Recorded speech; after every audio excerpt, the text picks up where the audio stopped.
Hey church, hope you guys are well. I'm Rick Hutchinson. Me and my wife Ellen are the worship pastors at our West Little Rock campus. We absolutely love hanging out with our West Little Rock family, worshiping with them every single weekend. It is amazing. But today I get to talk to you guys about this topic of forgiveness. Now this is a tough one, forgiveness, because it's tough because everybody at some point has had to either extend forgiveness, receive forgiveness, because we've all been hurt.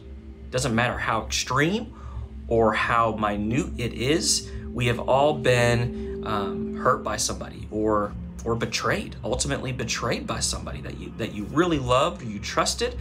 And forgiveness is hard because you have to almost regain that trust back with somebody. And I think there's so many misconceptions about what forgiveness even is.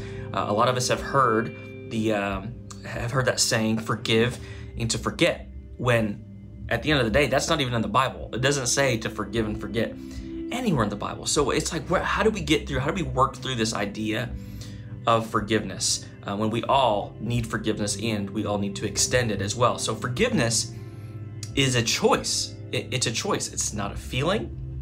I know for me, I have grown tremendously in this, as we all have. But for me, it's been tough because I've shared this a little bit in my testimony.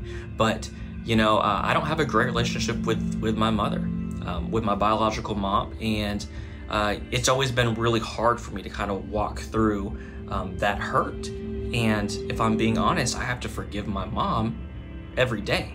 When something kind of comes up and I start to remember something, I have to make a choice to say, Lord, this is where I'm at. I'm hurt. I feel again betrayed by this whole situation of my childhood, and I have two different basically situations. Sorry, there's a really loud lawnmower or something going by right now. I think he's gone. So I always have to think through that, and I have a couple different options. The first one is to I could be hurt, and not just hurt, but let that fester and to create bitterness and anger in my life, or I can take the hurt and give it to the Lord. You can be hurt and forgive at the same time. That's a very, very important thing for us to know, is like, as soon as that does come up, what do I do? How do I respond to the hurt?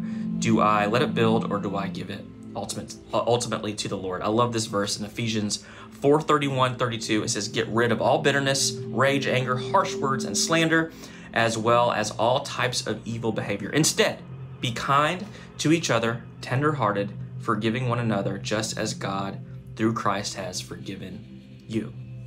Ultimately, the forgiveness that we extend to people should stem from the forgiveness that we have received. And when I think of all the times that, the decades, I didn't become a believer until I was almost 20, the decades of living selfish for myself, even now, the times I make mistakes, the times I turn from the Lord and my own agenda is more important. He loves us. Like, it's mind-blowing, and he extends forgiveness and grace to us. And when I think about that, how could I not do the same thing for other people? And be reminded, we're not talking about forgive and forget. Maybe you have been verbally abused, or maybe, God forbid, you have been physically abused. I'm not saying to forgive and put yourself in harm's way.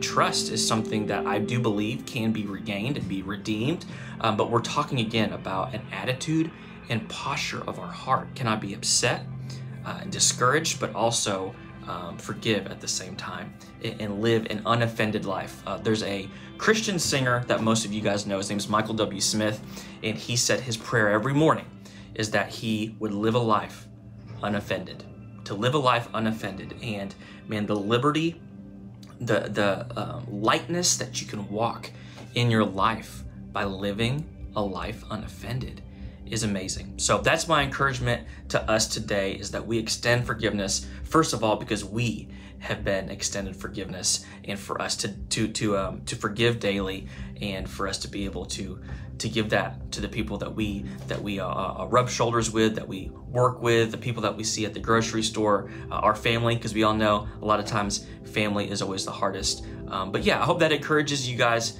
today. I'm going to pray. God, I just hope that we can continue to forgive people, the people that we feel like closest to, or maybe family or friends that have at some point betrayed us. I just pray that we would give those situations completely over to you, that you would regain trust back in our lives with these people. But ultimately, God, we're just so thankful for the way you have forgiven us, God, the grace and the love that you give us. We are so thankful, and we live for you all the days of our lives. In Jesus' name.